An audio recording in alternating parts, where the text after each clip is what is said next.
লালন ফকির ভেবে বলে, ছেলে মরে মাকে শোলে গো, হাই হাই ছেলে মরে মাকে শোলে গো। আবার এই তিন কথার অর্থ নইলে, এই তিন কথার অর্থ নইলে তার হবে না ফকিরি। চাঁদের গায়ে চাঁদ লেগেছে, আমরা ভেবে করব কি, চাঁদের গায়ে চাঁদ লেগেছে।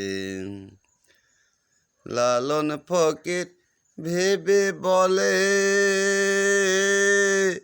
ছেলে মরে মাকে শোলে গো, হাই হাই ছেলে মরে মাকে শোলে গো।